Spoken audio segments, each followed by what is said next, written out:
Oi, boa tarde. Desculpa que eu achei que eu não fosse mais falar agora. Aí eu nem tinha aberto aqui. Obrigada. Bom, então é um prazer estar aqui hoje. Eu vou tentar falar um pouquinho mais rápido do que estava programado. Em geral, eu falo um pouco rápido, né? O Mar veio aqui naquela calma dele.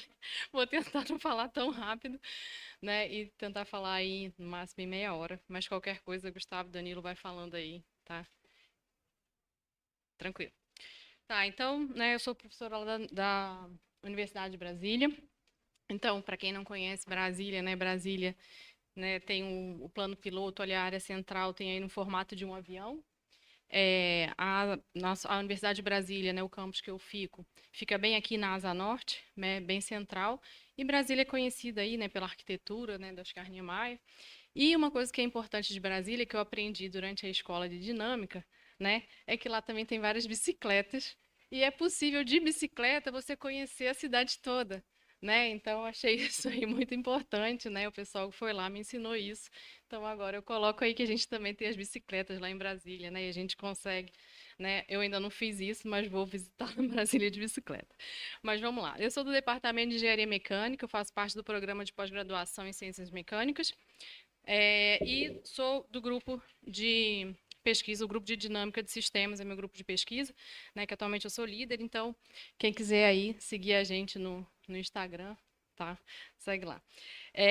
A gente tem alguns tópicos que a gente aborda aí no grupo de dinâmica de sistemas, então são todos esses aqui: propagação de ondas e dinâmica estrutural, metamateriais, estruturas periódicas, quase periódicas, desordenadas, incertezas e modelagem estocástica, dinâmica não linear e causa, estruturas inteligentes e detecção de danos e monitoramento aí, SHM, né? Eu atuo mais na parte de metamateriais, é uma área que eu estou começando aí, tem uns 2, 3 anos que eu estou atuando nessa área. Meu background maior aí na parte de dinâmica não linear e causa, infelizmente eu não vou falar sobre isso hoje, né? Não sei se foi uma boa escolha, né, Laura? Mas vamos lá. E também estruturas inteligentes, tá? Aplicação com material, ligas com memória de forma, material piezoelétrico. Então aqui algumas fotos lá do nosso grupo, tá? A gente tem aí uma infraestrutura laboratorial. Hoje a gente consegue fazer medições de estruturas leves, pequenas, médio porte, né, na área de dinâmica e vibrações. A gente tem um grupo aí bem bacana, né, de alunos que está sempre apoiando a gente, de docentes. A gente organizou, né, o Diname ano passado, organizamos a escola esse ano. A gente está aí sempre presente nos eventos também. E também a gente gosta, às vezes, também de confraternizar. Tá? Então, é um grupo aí que eu tenho muito orgulho de fazer parte, né? Um orgulho que a gente tem, né, tem crescido e é com muito orgulho aí que eu falo do nosso grupo, do GDS. Bom, na apresentação de hoje eu vou falar um pouquinho aqui de controle, né, e utilizando metamateriais. Quando eu decidi o título, eu ainda não sabia exatamente do que eu ia falar, tá, mas eu vou falar mais, né, da utilização de metamateriais. Para isso eu vou falar um pouquinho do band gap, da formação de band gap, que é o princípio fundamental aí do controle de vibração, do controle, né, com esses metamateriais. Falar de metamateriais para controle de vibrações. Depois eu vou aplicar aí numa turbina eólica, né, uma torre com fundação fixa, né, enfim, fazer então o controle utilizando metamateriais. E não vai dar tempo aqui de eu citar algumas outras aplicações que a gente vem trabalhando, tá? Então, vou começar, né? Cada parte aqui tem uma introduçãozinha, né? Então, o que está por trás, né, é a necessidade da gente fazer o controle de vibrações de diversos sistemas mecânicos. Então, acho que não preciso contextualizar muito isso, nem motivar, tá? O que são os metamateriais? Não sei se vocês já ouviram falar. Vocês já ouviram falar em metamateriais? Um pouquinho, não, né? Depende, né? Então, o que é metamateriais, né? Metamateriais eu nem acho que seja um nome assim exatamente que representa o que é. Na verdade, a gente não tem uma definição formal do que é o metamaterial. O que a gente tem algumas, isso aqui são algumas frases assim de pesquisadores em conferências, né? Então, são materiais que são utilizados para controlar ondas de forma arbitrária, são estruturas que produzem diferentes propriedades mecânicas do que a gente acha em geral. São materiais com propriedades dinâmicas excepcionais, que são determinadas pela estrutura e não pela sua composição, não pelo material em si, né? São materiais aí que são, é, de- sei lá, desenvolvidos, transformados com propriedades que a gente não acha na natureza. Tá? Então, assim, o que eu vou tentar aqui é explicar o que são esses metamateriais, né? Na verdade, essas propriedades mecânicas excepcionais que a gente consegue nos metamateriais não é definido pelo material, mas sim pela estrutura, que é pela estrutura, né, que muitas vezes é periódica. Aqui, a gente tem aqui o número de publicações em metamateriais, né? A gente vê esse aumento aí, né, exponencial, aqui em 2023, e aqui se a gente botar metamateriais com controle de vibrações, né? Então, aumentando bastante aqui o número menor, mas a gente vê ainda que tem um potencial ainda, né, de vai crescer bastante ainda essa área. Aqui é o valor, né, que a gente tem aí no mercado. Então, já existem aplicações comerciais, não na área de controle de vibrações, tá? Mas na parte de ótica e outras aplicações, né? A parte de controle, as aplicações comerciais, de metamateriais para controle de vibrações, é uma coisa que está começando ainda. A gente não tem ainda muitas aplicações comerciais, mas certamente isso aí vai vir, né, no futuro próximo. Então, né, como é que vem essa questão das propriedades, né, excepcionais, de propriedades que a gente não acha na natureza? Então, lá no final da década de 70, né, então esse autor aqui, né, veio com uma hipótese teórica. E se a gente tivesse um índice de refração negativo? Tá? Então, se a gente olhar um copo aqui, né, esse aqui é o que a gente acontece, tem um copo aqui, né, com água, e aqui a gente tem, né, a refração. Se a gente tivesse um índice de refração negativa, eu teria isso aqui. Isso aqui não existe. Tá vendo aqui, ó? Isso aqui não existe, né? Mas e se isso existisse, né? Aí, quando veio em 2001, veio a primeira verificação experimental desse índice de refração negativa, tá?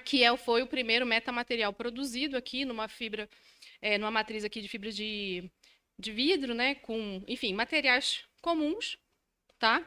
Num arranjo periódico. Então, assim, a gente não tem nenhum material diferente. O material, né, são materiais comuns num arranjo periódico. E aí teve um índice de refração negativo para ondas eletromagnéticas, que não é num espectro visível. Então, a gente não consegue ver igual a gente veria nesse copo. Mas a gente teve, né, a verificação dessa propriedade. Se a gente pensar, então essa é a ideia, né? Isso é o metamaterial. Então, são materiais comuns numa estrutura usualmente periódica, e essa estrutura faz com que a gente alcance propriedades mecânicas excepcionais que a gente não encontra naturalmente, né? Propriedades diferentes. Como é que a gente usa para controle de vibrações, né, esses metamateriais?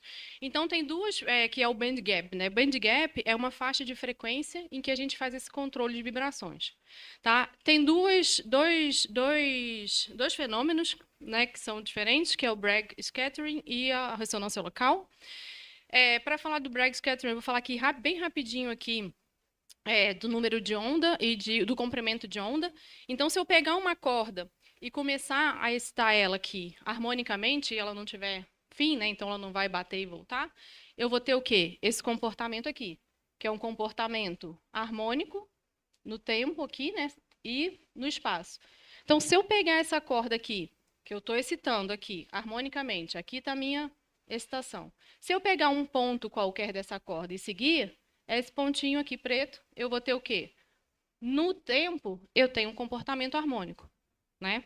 Se é um comportamento harmônico, aqui é um período, tudo bem? Né? O tempo que fecha um ciclo, né? E tenho a minha frequência. E se eu olhar no espaço, para um determinado tempo, eu tirar uma foto dessa minha corda, eu também vou ter um comportamento harmônico, mas agora no espaço, certo? Quem é o meu comprimento de onda? O meu comprimento de onda seria o análogo a esse período aqui, né, do tempo. E tem o número de onda, né, que é o inverso do comprimento de onda.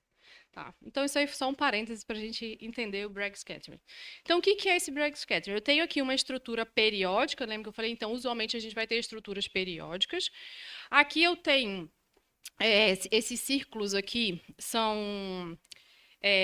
eu tenho essas células aqui unitárias com esse tamanho A, e eu vou ter uma onda. Eu tenho uma onda que vai incidir aqui, né? Quando eu chegar aqui, nesse scatter, que eu esqueci em português, o que vai acontecer? Eu vou ter uma onda que vai vir para cá e uma que vai vir para lá, certo? Quando eu chegar no próximo aqui, ó, isso vai acontecer de novo. O que vai acontecer com essas ondas? Elas vão, de alguma forma ali, eu vou ter uma interferência. Eu posso ter uma interferência construtiva e uma interferência destrutiva. Se eu estou querendo controlar, né, eu não quero que eu tenha, não quero a propagação da onda, né? Eu posso pensar em uma atenuação acústica.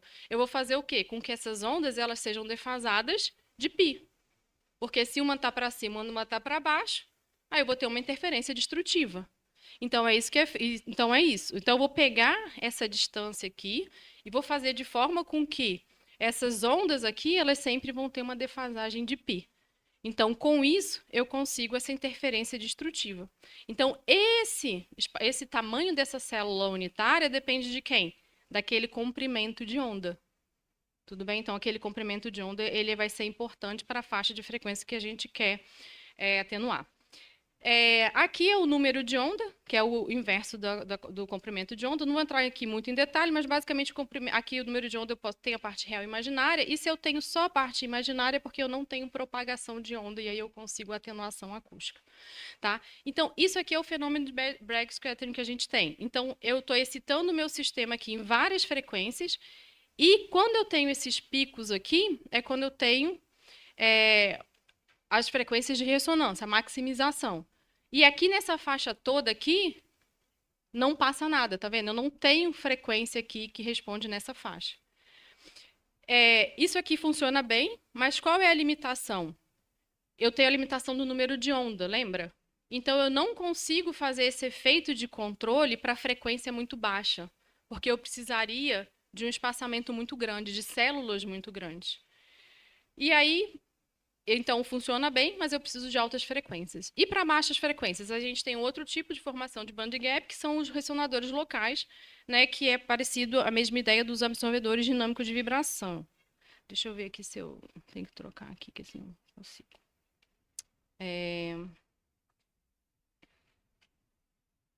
Pronto. Então, aqui tem gente que ainda não fez vibrações, né? Então, o que acontece? O que é a frequência de ressonância? A frequência de ressonância é a frequência que maximiza a minha amplitude de resposta. Então, se eu pegar um sistema e excitar ele harmonicamente, esse cinza aqui, ele é o quê? Eu estou excitando com várias frequências, e essa curva em cinza aqui é a minha amplitude máxima. Então, eu estou excitando harmonicamente e minha resposta é harmônica. Igual nesse vídeo aqui, olha. Então, eu estou pegando aqui uma estrutura, excitando harmonicamente aqui na base, e tenho a minha amplitude de resposta, tá vendo? Eu vou excitar com várias frequências. Quando eu pegar uma frequência baixa, a minha amplitude vai ser menor. Quando eu for chegando aqui na minha frequência de ressonância, essa minha amplitude de resposta desse prédio vai ser muito grande. Se eu aumentar ainda mais a minha frequência, essa amplitude vai diminuindo. Tá? Então, eu tenho uma frequência em que essa amplitude de resposta é máxima, que é a nossa frequência, que é a frequência de ressonância. Tá? Então, o que é o absorvedor dinâmico de vibrações? Então eu tenho essa frequência de ressonância, se eu excitar nessa frequência, eu vou ter amplitudes muito grandes, e aí o meu sistema, né, enfim, eu posso ter uma quebra antes, enfim, posso ter, né, falhas. E o que eu vou fazer? Eu vou usar um absorvedor dinâmico de vibrações, que é um controlador clássico, é um controle clássico. Eu vou pegar, vou introduzir um oscilador a mais, aqui vai ser um pêndulo, e eu vou, depois que eu colocar esse pêndulo, eu vou excitar, o sistema vai ser excitado na mesma frequência. Olha o que vai acontecer agora. O pêndulo está vibrando e a estrutura está parada. Né? Então, esse aqui é o absorvedor dinâmico de vibrações. Nesse ponto aqui, que era o cinza, agora é o preto, tá vendo? Então, agora a minha estrutura primária, deixa eu voltar ali para a minha estrutura primária agora está parada, tá vendo? Está no zero. Mas só que agora eu tenho uma frequência de ressonância aqui e a outra ali. Tá? Então, essa é a ideia do absorvedor dinâmico de vibrações. Para a frequência que eu projeto, ele vibra e tira energia da minha estrutura primária. Tá? E aí, a formação de band gap por ressonadores locais, essa é a ideia. Né? Mas ao invés de ter um ressonador desse, que é o pêndulo, né, é um oscilador, eu vou ter vários. Tá? Numa estrutura periódica. E aí o que acontece é que quando eu tinha uma frequência, agora eu vou ter duas frequências, que são esses picos aqui vermelhos. Tá? Então agora, quando eu tenho a formação do band gap por ressonadores locais, eu não dependo mais daquele espaçamento periódico, lembra? Daquela célula unitária. Eu só dependo da frequência natural desses ressonadores, que são o análogo aos absorvedores dinâmicos de vibrações. Então, aqui eu tenho a representação dessas duas formas, né, de formação de band gap. Aqui com os ressonadores locais, então eu projetei o meu absorvedor para absorver energia nessa frequência, Então, aqui eu diminuo, né? Eu atenuo aqui. E aqui, aquele Bragg scattering. Esse aqui foi o primeiro metamaterial com ressonadores locais que foi produzido, né? Então, mais uma vez aqui é um material comum com uma montagem aqui periódica, né? Um arranjo periódico, né? E o que eles têm aqui, né? O que obteve aqui foi uma constante elástica negativa, né? E uma atenuação acústica. Então, se aqui aplica, né? Aplicando aqui excitando o sistema aqui, né? Do outro lado a gente não tem, né? Então, numa faixa, na faixa que ele foi projetado, né? A gente não tem tem esse controle, né? Tem essa atenuação acústica. Tudo bem. Então, aqui passando e aí, né? Para controlar essa ideia, né? Dos ressonadores locais, dos ressonadores, né? Então, isso aqui seria uma estrutura, um controle de vibrações com esses metamateriais. Tá vendo? Que basicamente são o quê? São ressonadores dispostos periodicamente na estrutura, que podem ser periódicos ou também hoje tem pesquisas que também tratam dessa quebra da periodicidade, etc. Tá? Então, isso aqui eu vou pular. Então, essa é a ideia, né? Então, os metamateriais para controle de vibrações vão ser ressonadores periódicos que a gente coloca ao longo da estrutura, para ter, né, o controle aí numa faixa de frequência. Falando aqui, então, de turbinas eólicas agora, né, então eu escolhi falar aqui desse tema, a gente tem um projeto aí que a gente está trabalhando, tem um ano e meio mais ou menos, que é no controle, né, de turbinas eólicas. Esse projeto, na verdade, é dividido em duas partes. A gente tem a parte do controle da torre, também é o sistema, a parte aqui da vibração torsional do sistema de transmissão. Hoje eu vou falar só da parte da torre, tá? Então, aqui a gente tem aqui o número aqui, né, da energia onshore, aqui de energia eólica do Brasil, né? Então, aí o número crescente, a gente vê aí o Brasil sempre no top 10 aí, tanto de capacidade cumulativa, tanto como da nova capacidade instalada por ano, né? E vou passar aqui também para ir mais rápido. E o crescimento natural, a expansão natural, ela vai ser dada offshore, né? Então, não mais onshore, mas offshore. Então, essa aqui é a costa do Brasil. Então, em 2022, o governo ele regulou, né, a exploração da energia offshore no Brasil. Então, é bem recente aí, né? Tem 2 anos. E o que a gente vê aqui, né? Isso aqui, então, é a costa brasileira e aqui é o vento, a velocidade do vento. Então, o que a gente quer? Velocidades mais altas, né? Então, aqui a gente tem uma região aqui de velocidades maiores aqui de vento, né? Aqui e aqui. E uma área aí que está bastante, né? Que o pessoal tem tido interesse, essa parte aqui, né? Da bacia de Campos e de Santos. Mas aí, qual é o problema aqui? É a profundidade. Aqui no Brasil, na costa, a gente tem profundidades muito grandes. E tem eu vou passando aqui por causa do tempo, gente. Então vou. O que a gente tem na energia na eólica offshore? A linha de 50 metros. O que é essa linha de 50 metros? Se a profundidade for menor do que 50 metros, eu posso ter uma fundação fixa. Se for maior do que 50 metros, eu não posso ter. Tem que ser fundação flutuante. Isso aqui. Então, até 50 metros, eu posso ter uma coisa desse tipo. Dinamicamente, vai ser, né, mais bem comportado. Agora, se for maior do que 50 metros, eu já vou ter, né, preciso de coisas desse tipo. O que a gente tem feito, né, nossa ideia é estudar esses dois tipos, tá? Essa fundação fixa e essa fundação flutuante. E aqui, né, eu vou mostrar alguma coisa dessa parte aqui de fundação fixa, tá?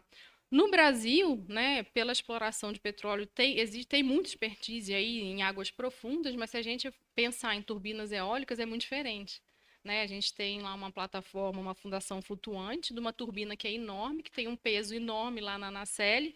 Então, essa expertise que tem, né, da parte de exploração de petróleo, né, ela não necessariamente vai vir para cá, porque a parte dinâmica ela é completamente diferente, tá?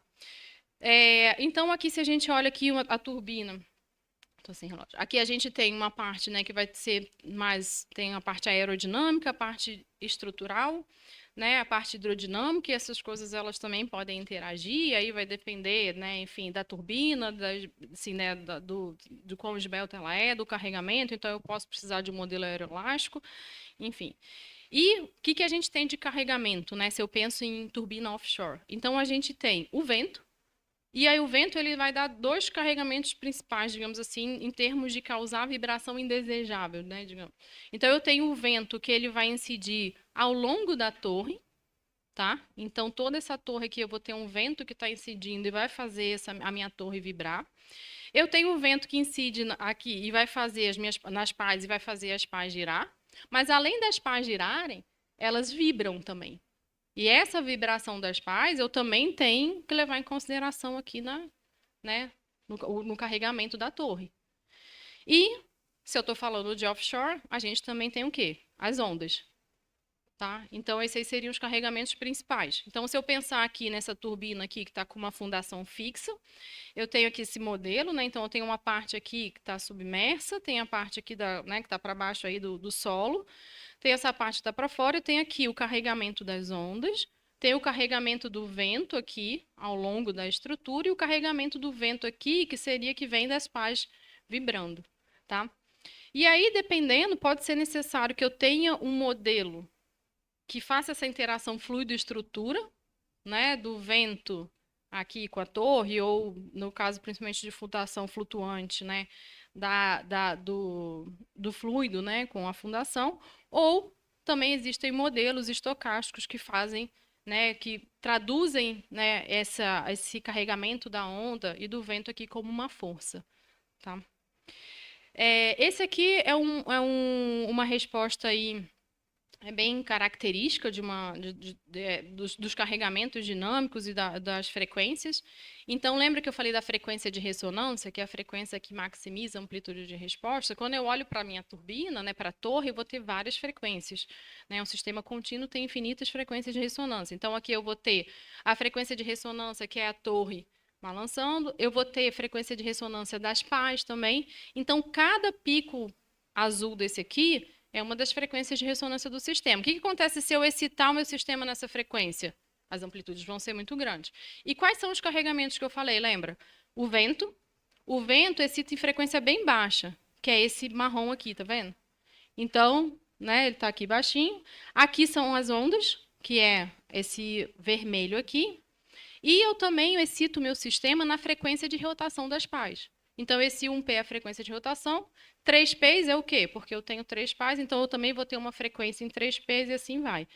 Tá? Então, eu tenho várias excitações e tem as frequências de ressonância, né? Então, tem que tomar, né? Tem que tomar cuidado para essas coisas não baterem. Às vezes, dependendo da turbina, né? Esse azul aqui pode vir para essa faixa de rotação, e aí que entra, né, motivação para o controle. Se a gente pensa em turbinas, então, né, offshore, que a gente quer então, que elas sejam cada vez mais altas, porque as velocidades dos ventos são maiores, então a gente vai, né, ter turbinas aí mais esbeltas e vai ter um comportamento aí dinâmico, né, que vai ser mais importante a gente ter um modelo e fazer, né, que a gente confie, né, que seja representativo e o controle. E aí a gente começou a trabalhar, então, né, pegou a parte de modelagem e, né, como é que a gente sabe? Tá, eu vou começar a modelar, como é que eu sei se está certo ou não, né? Porque como é que eu vou lá pegar uma turbina, medir? Então, existem várias turbinas que são benchmarks, assim, que tem várias informações já na literatura, então são nessas turbinas que a gente começou, tá? Então, a gente pegou aqui, esse aqui é um trabalho do Guilherme Franzini da USP, né, que a gente está colaborando, a gente entra mais na parte de controle, e eles pegaram, né, e fizeram, então, a gente essa parte da modelagem, né, de uma torre aí com fundação fixa, representando aqui a fundação aí com elementos elásticos. Aqui tem a parte, então, do modelo, eu vou passar aqui mais ou menos rápido. Então, aqui, basicamente, é modelo, elemento aqui de viga, tá? Aqui tem a viga prismática, aqui não prismática. Então, vem aqui, né, nas equações do movimento, por princípio de Hamilton, não vou passar aqui, né, rápido, eu já tinha cortado, mas enfim. Então, tem as equações, as condições de contorno. Então, aqui, né, as minhas equações são equações diferenciais parciais, né, não EDOs. E tem as equações, as condições de contorno, né, enfim, considerando a influência dessa fundação do sistema.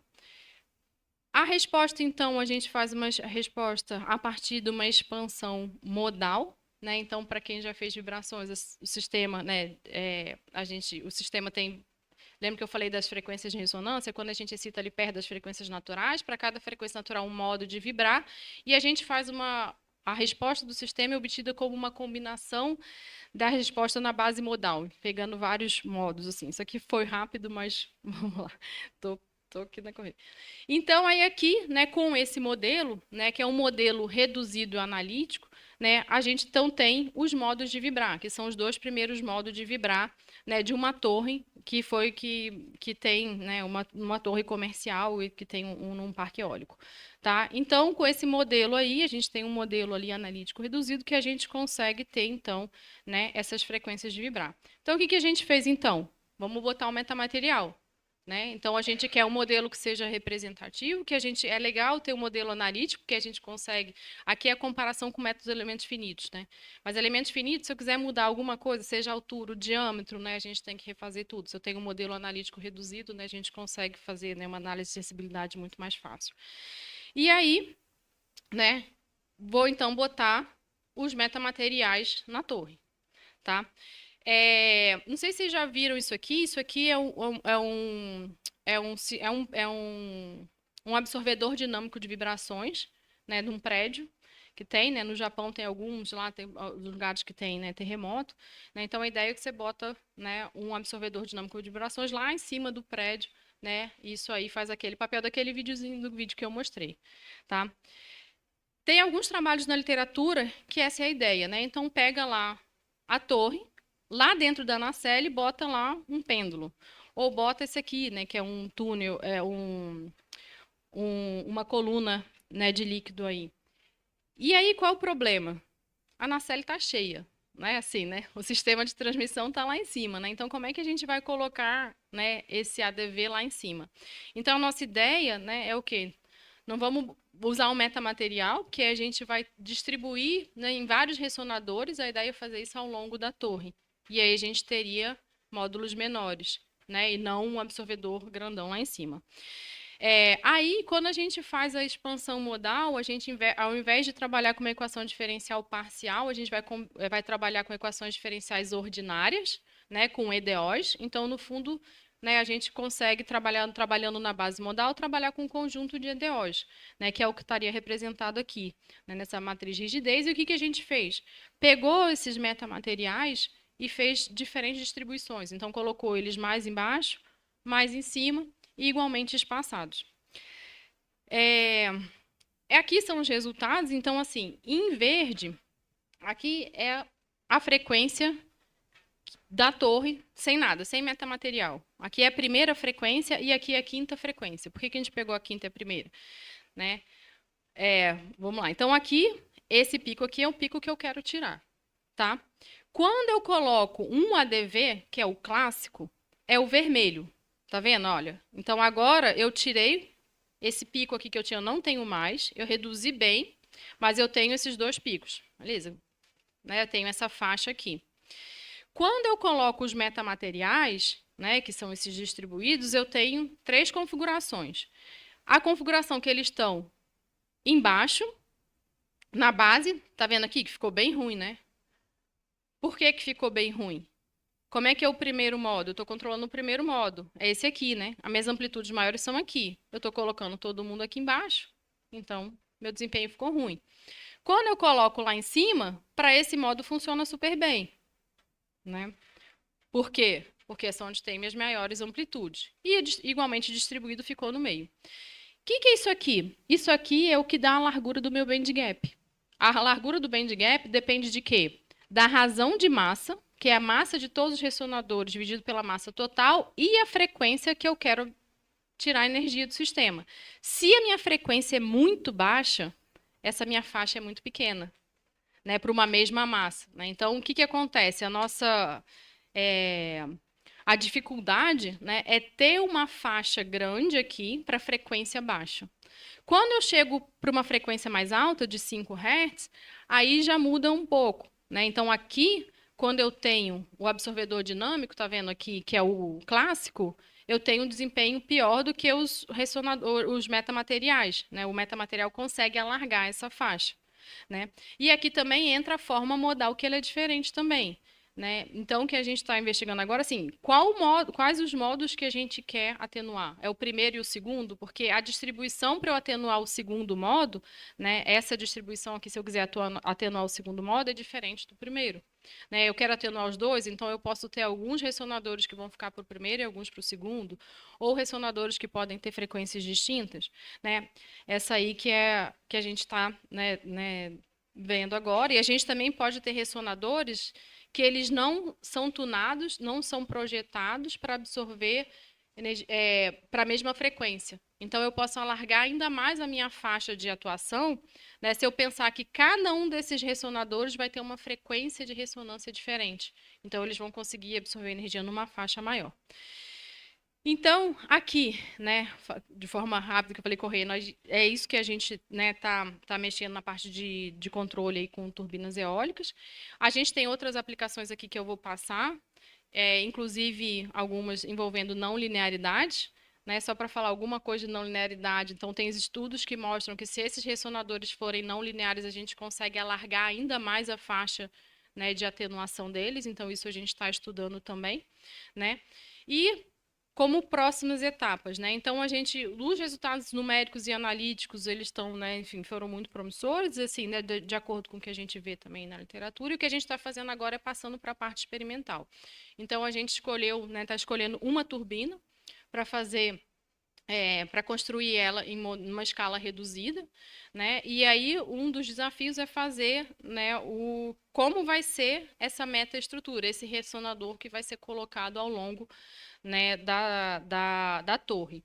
A gente já tem uma proposta já, né, de para rotores, né, uma proposta inicial que a gente teve resultados aí bastante interessantes e a gente pensa, né, usar alguma coisa similar agora para fazer na turbina eólica, né? Então o que a gente precisa agora, né, na parte tem muitos testes assim que a gente pode fazer e muita coisa que a gente pode melhorar, né, no desempenho desses ressonadores, seja pela distribuição espacial, seja pela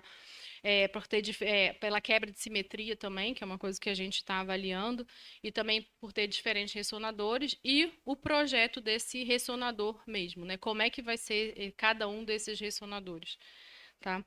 E eu queria aqui agradecer, não sei se eu falei no tempo, tentei falar bem rapidinho, mas não sei.